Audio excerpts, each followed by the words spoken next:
ইসলাম কদরের রাতগুলোতে কি কি ইবাদত করতেন? আমি খুঁজে 5টা আমলের কথা পেয়েছি বিশেষভাবে।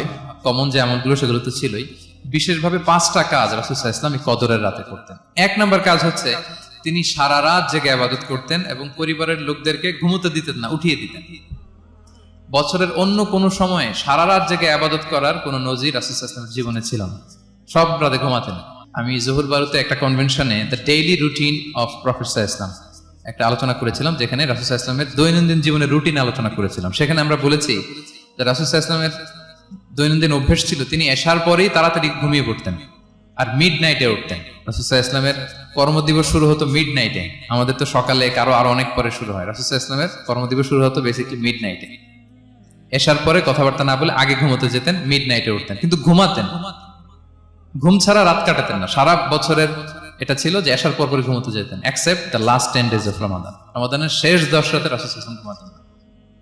এই 10 দিনের ব্যাপারেই পাওয়া যায় সারা রাত জেগে তিনি ইবাদত। আম্মা জান আয়েশা রাদিয়াল্লাহু তাআলা আনহা বলেন, ইযা দাখালাল আশরু আহিয়াল লাইলা ওয়া আইখাযা আহলা ওয়া জাদ্দা ওয়া শাদ্দাল মিজার। রমাদানের শেষ দশক যখন আসতো রাসূল সাল্লাল্লাহু আলাইহি ওয়াসাল্লাম সারা রাত জেগে ইবাদত করতেন। পরিবারের সদস্যদেরকে জাগিয়ে তুলতেন, স্ত্রীদের ঘুমাতে দিতেন না, জাগিয়ে তুলতেন। ফাতেমা রাদিয়াল্লাহু তাআলা আনহার ঘর পাশেই ছিল, তাদেরকে যে জাগাতেন এবং নিজে সারা রাত ইবাদত করতেনই।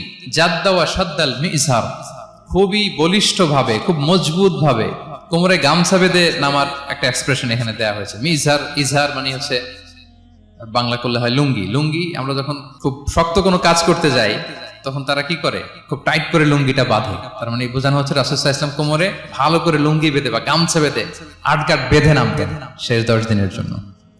এই সময় তিনি মানে কাউকে কেমন যেন চিনতেন না, সবসময় ইবাদতে মগ্ন থাকতেন। এটা আমরা করতে পারি যে শেষ 10 দিনে আমরা একটা স্পেশাল প্ল্যান করতে পারি যে আমরা আমাদের সর্বোচ্চটুকু উজাড় করে দিয়ে লাস্ট 10 days অফ রমাদানের এই বরকত আমরা হাসিল করব, এটা যেন আমাদের মিস না হয়। তাহলে এটা আমরা একটা পেলাম। 2 নাম্বার হচ্ছে ইতিকাফ করা।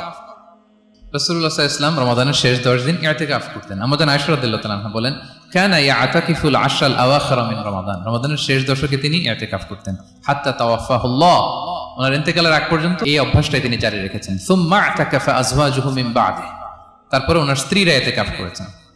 আরেক বর্ণনায় এসেছে ইয়াতাকিফু কুল্লা রমাদান 10 আইয়াম, প্রতি রমাদানে তিনি 10 দিন ইতিকাফ করেছেন। কিন্তু যেই বছর তিনি ইন্তেকাল করবেন সে বছর তিনি 20 দিন ইতিকাফ করেছিলেন। প্রতি রমাদানে 10 দিন, আর যে বছর ইন্তেকাল করবেন সে বছর কয় দিন? 20 দিন তিনি ইতিকাফ করেছিলেন মসজিদে নববীতে। তাহলে আমরা এই রমাদানের শেষ দশকে এটা করতে পারি। 2 নম্বর পয়েন্ট হচ্ছে ইতিকাফ করা। যারা আমরা করিনি তারা আমরা ইতিকাফ করতে পারি। আমাদের আইআইএম এর মসজিদ এটা ইতিকাফের জন্য একটা উর্বর জায়গা। আমরা যখন এই ক্যাম্পাসে ছিলাম তখন দেখেছি যে এখানকার ইতিকাফের পরিবেশ যে এত সুন্দর এটা কল্পনাই করা যায় না। অসাধারণ পরিবেশ। আমরা যেন ইতিকাফ করার চেষ্টা করি। ইতিকাফ করতে না পারলে শেষ দশকের রাতগুলো যেন মসজিদে কাটানোর চেষ্টা করি, তা না পারলেও বাসায় যেন এই রাতগুলো আমরা মিস না করি। বিশেষ করে সেন্ট্রাল মস্কে তো অসাধারণ পরিবেশ, এটা হাইলি রেকমেন্ডেড। ইফ পসিবল আপনারা আসবেন, এখানে ইবাদতের চমৎকার পরিবেশ থাকে। 3 নাম্বার হচ্ছে রাসূল সাল্লাল্লাহু আলাইহি ওয়াসাল্লাম এবং জিবরাইল আলাইহিস সালাম যৌথভাবে কোরআন রিভিশন করতেন। খুব ইন্টারেস্টিং। সারা বছর যেটা নাজিল হতো রমাদানে জিবরাইল আলাইহিস সালাম রাসূল সাল্লাল্লাহু আলাইহি ওয়াসাল্লামকে শোনাতেন, রাসূল সাল্লাল্লাহু আলাইহি ওয়াসাল্লাম আবার জিবরাইল আলাইহিস সালামকে শোনাতেন। সহিহ বুখারীর বর্ণনা, কানা জিবরিলু ইয়ালকাহু ফি কুল্লি লাইলাতিন মিন রমাদান ফায়ুদারিসুল কুরআন। প্রতি রমাদানের প্রতি রাতে এসে রাসূল সাল্লাল্লাহু আলাইহি ওয়াসাল্লামের সাথে কোরআন মুদারাসা করতেন। সহিহ মুসলিমের বর্ণনায়, আন্না জিবরিল কানা ইউআরিদুহু বিল কুরআন কুল্লা আমিন মাররা। প্রতি বছর রমাদানে একবার শোনাতেন বা শুনিয়েছেন। যে বছর তিনি ইন্তেকাল করবেন তিনি 2 বার শুনিয়েছিলেন। আরাদা ইউআরিদু মানে এটা ফ্রম বোথ সাইড। আরবি শব্দটা এমন যে জিবরাইল আলাইহিস সালাম শোনাতেন, এরপর রাসূল সাল্লাল্লাহু আলাইহি ওয়াসাল্লাম জিবরাইল আলাইহিস সালামকে শোনাতেন। কোরআন রিভিশন করা। তো এই শেষ দশকের রাতগুলোতে আমরা যেন বেশি বেশি কোরআন পড়ি। কোরআন তেলাওয়াত, কোরআনিক রিসাইটেশন হতে পারে, কোরআনের অর্থ পড়া হতে পারে, তাদাব্বুরে কোরআন হতে পারে, কোরআনের হালাকায় জয়েন করা হতে পারে। ইন ইটস এনি ফর্ম আমরা যেন কোরআনের সাথে অ্যাটাচমেন্টটা বাড়াই লাস্ট 10 days অফ রমাদানে। 4 নাম্বার কিয়ামুল লাইল করা। রাসূল সাল্লাল্লাহু আলাইহি ওয়াসাল্লাম কিয়ামুল লাইল করতেন এবং কিয়ামুল লাইল শব্দটাকে রাসূল সাল্লাল্লাহু আলাইহি ওয়াসাল্লাম কদরের সাথে জুড়ে দিয়েছেন। সহিহ বুখারীর বর্ণনায় তিনি বলেছেন, মান কামা লাইলাতাল কদরি ঈমানা ওয়া ইহতিসাবা গুফিরা লাহু মা তাকদ্দামা মিন যামবি। কদরের রাতে যে কিয়ামুল লাইল করে বিশ্বাস নিয়ে এবং নাজাতের প্রত্যাশা নিয়ে, তার পূর্বের সমস্ত গুনাহ আল্লাহ তাআলা ক্ষমা করে দিবেন। তাহলে কিয়ামুল লাইলটা রাসূল সাল্লাল্লাহু আলাইহি ওয়াসাল্লাম বিশেষভাবে কদরের রাতের সাথে সম্পৃক্ত করেছেন। আমরা যেন প্রতি রাতে কিয়ামুল লাইল করি, লম্বা সময় যেন দাঁড়িয়ে থাকি, লম্বা সময় কোরআনিক রেসাইটেশন করি দাঁড়িয়ে থেকে, লম্বা সময় রুকু, লম্বা সময় সিজদা, স্পেশালি সিজদা। আকরাবু মা ইয়াকুনুল আবদু মির রাব্বিহি ওয়া হুয়া সাজিদ ফাআকসিরু ফিহি দুআ। বান্দা যখন সিজদায় থাকে আল্লাহ সবচেয়ে কাছে থাকে, তো আমরা তো আল্লাহর সবচেয়ে কাছে যেতে চাই এই ক্রিম টাইমটাতে, কি বলেন? আমরা যেন লম্বা সময় সিজদাতে থাকি। কিন্তু আমাদের অনেকের যেটা হয়, নামাজে তাড়াহুড়ো, অনেকের সব ব্যস্ততা যখন নামাজে দাঁড়াই এরকম হয়ে যায়। রাসূল সাল্লাল্লাহু আলাইহি ওয়াসাল্লামের সালাত যদি আমরা খেয়াল করি, বিশেষ করে কিয়ামুল লাইলে এত যে সুন্দর ছিল, আম্মাজান আয়েশা রাদিয়াল্লাহু তাআলা আনহাকে জিজ্ঞেস করা হয়েছিল যে, হে আম্মাজান, রাসূল সাল্লাল্লাহু আলাইহি ওয়াসাল্লামের কিয়ামুল লাইল কেমন ছিল, কিভাবে কিয়ামুল লাইল করতেন? আম্মাজান আয়েশা দেখেন ওনার এক্সপ্রেশনটা কত সুন্দর। তিনি বলেছেন, ফালা তাসআল আন হুসনিহিন্না ওয়া তুলিহিন্না। রাসূল সাল্লাল্লাহু আলাইহি ওয়াসাল্লামের কিয়াম যে কত সুন্দর ছিল, কত লম্বা ছিল, আমায় জিজ্ঞেস করুন, আমি বলতে পারবো না। আমরা অনেক সময় যখন খুব বেশি চমৎকার কিছু হয় তো আমরা কি বলি, ভাই এত সুন্দর ছিল, আমি বোঝাতে পারবো না। এরকম বলি না যে এত অসাধারণ, আমি বলে বোঝাতে পারবো না। বাংলাতেও কিন্তু আমরা বলি এত চমৎকার, বলে বোঝাতে পারবো না, শব্দের বুননে, ভাষার বুননে আমি ফুটিয়ে তুলতে পারবো না। আমাদের আয়েশা এটাই বলেছিলেন, ফালা তাসআল আন হুসনিহিন্না ওয়া তুলিহিন্না। রাসূল সাল্লাল্লাহু আলাইহি ওয়াসাল্লামের রাতের নামাজ কিয়ামুল লাইল যে কত সুন্দর ছিল, কত দীর্ঘ ছিল, লম্বা ছিল, আমায় জিজ্ঞেস করুন, আমি বলে বোঝাতে পারবো না। সুবহানাল্লাহ, আলহামদুলিল্লাহ। আমরা যেন লম্বা সময় কিয়ামুল লাইল করি। আমাদের আয়েশা রাদিয়াল্লাহু তাআলা আনহা আরো বলেন, কানা ইয়াকুমু মিনাল লাইলি হাত্তা তাতাফাত্তারা কদামা। এত দীর্ঘ সময় দাঁড়িয়ে থাকতেন, থাকতে থাকতে ওনার পা ফুলে যেত, পা দুটো ফুলে যেত। আপনিও দীর্ঘ সময় দাঁড়িয়ে দেখেন যে পায়ে ঝিম ধরে যাবে, পা ফুলে যাবে, এটা করতেন রাসূল সাল্লাল্লাহু আলাইহি ওয়াসাল্লাম। তো আমাদের আয়েশা বলেন, ইয়া রাসূলুল্লাহ লিমা তাসনাউ হাযা ওয়া কদ গুফিরা লাকা মা তাকদ্দামা মিন যামবিকা মা তাআখার। আপনি এত কষ্ট কেন সহ্য করেন নিজের দেহের উপরে? আপনার তো আগের পরের সব গুনাহই মাফ।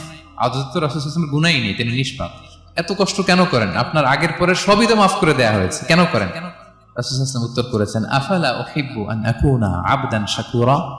আয়েশা, আমি কি শুকরগুজার বান্দা হতে পছন্দ করব না? আল্লাহ তাআলা আমাকে তার রহম এবং করমে সব মাফ করে দিয়েছেন, কিন্তু আমি কি শুকরগুজার হব না? আমি কি আমার রোলটা প্লে করব না? আমি কি নিজেকে সঁপে দেব না আল্লাহ তাআলার কাছে জায়নামাজে?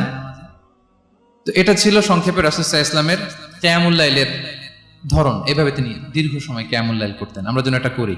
5 নম্বরে রাসূল সাল্লাল্লাহু আলাইহি ওয়াসাল্লাম দোয়া করতেন। এই কদরের রাতগুলোতে খুব বেশি বেশি দোয়া করতেন। দোয়া নিয়ে আমরা একটা জুমার খুতবা দিয়েছিলাম, সেখানে আমরা বলেছিলাম যে দোয়া হতে হবে খুব আন্তরিক দোয়া, রোবোটিক দোয়া যেন না হয়। আপনার আবেগ, ভালোবাসা, মনের মাধুরী মিশিয়ে, চোখের পানি মিশিয়ে, অশ্রু সিক্ত করে এই দোয়াটা করতে হবে, তাহলে সে দোয়া আল্লাহর কাছে কবুল হবে। আমরা যেন আমাদের ভাব, আবেগ সব ঢেলে দিতে পারি আমাদের দোয়াতে, আমাদের সিজদায়, আমাদের কিয়ামুল লাইলে। এবং যে কোনো ভাষায় কোরআনিক দোয়াগুলো রেকমেন্ডেড, হাদিসের মাসুরগুলো রেকমেন্ডেড। তাছাড়া আপনার নিজের ভাষায় আপনার কি চাওয়া, আপনার কি আকাঙ্ক্ষা, আপনার মনের কষ্ট, যাতনা সবকিছু আপনি আল্লাহ তাআলার কাছে পেশ করুন। এবং আম্মা জান আয়েশা জিজ্ঞেস করেছিলেন, ইয়া রাসূলুল্লাহ, আমি যদি কদর পেয়ে যাই আমি কি বলবো এ রাতে? মা আদউ, কি দোয়া করব? রাসূল সাল্লাল্লাহু আলাইহি ওয়াসাল্লাম বললেন, তাকুলিন, আয়েশা তুমি বলবে, আল্লাহুম্মা ইন্নাকা আফুউন তুহিব্বুল আফওয়া ফাআফু আন্নী। আয়েশা তুমি যদি কদরের রাত পেয়ে যাও এটা বলবে, হে আল্লাহ আপনি ক্ষমাশীল, আল্লাহ আপনি ক্ষমাকে পছন্দ করেন, আল্লাহ তাই আপনি আমায় ক্ষমা করেন। হে আল্লাহ আপনি ক্ষমাশীল, আপনি ক্ষমাকে পছন্দ করেন, আল্লাহ আপনি আমাকে ক্ষমা করেন। এই দোয়াটা আমরা যেন বেশি বেশি করি। আমার সাথে সাথে সবাই একটু পড়ুন মেহেরবানি করে, আল্লাহুম্মা ইন্নাকা আফুউন তুহিব্বুল আফওয়া ফাআফু আন্নী। আল্লাহুম্মা ইন্নাকা আফুউন তুহিব্বুল আফওয়া ফাআফু আন্নী। হে আল্লাহ আপনি ক্ষমাশীল, আপনি ক্ষমা করাকে পছন্দ করেন, আল্লাহ আমাকে ক্ষমা করেন। আমরা আমাদের নিজেদের ভাষায় অনেক দোয়া করতে পারবো, কিন্তু রাসূল সাল্লাল্লাহু আলাইহি ওয়াসাল্লামের শেখানো দোয়াগুলো এটা হচ্ছে মানে very precise in wording but comprehensive in meaning. এটার অর্থ, এটার আবেদন এটা অনেক বেশি। আমি অনেক 10টা-20টা বাক্য বলে এত সুন্দর কথা মিলাতে পারবো না। রাসূল সাল্লাল্লাহু আলাইহি ওয়াসাল্লাম যেটা শিখিয়ে দিয়েছেন, আগে আল্লাহর প্রশংসা করলাম, আল্লাহ আপনি ক্ষমাশীল, আবারও প্রশংসা, আল্লাহ আপনি তো ক্ষমা করাকে পছন্দ করেন। যেটা আপনি পছন্দ করেন না ওইটা তো চাচ্ছেন, যেটা আপনার পছন্দ, যেটা আপনি করতে ভালোবাসেন, গাফিরিয যামবি ওয়া কাবিলিত তাওব, আপনি ক্ষমা করাকে পছন্দ করেন, তওবা কবুলকে আপনি পছন্দ করেন, তো সেটাই তো চাচ্ছি আপনার কাছে, আপনি আমার তওবা কবুল করুন, আল্লাহ আপনি আমাকে ক্ষমা করুন।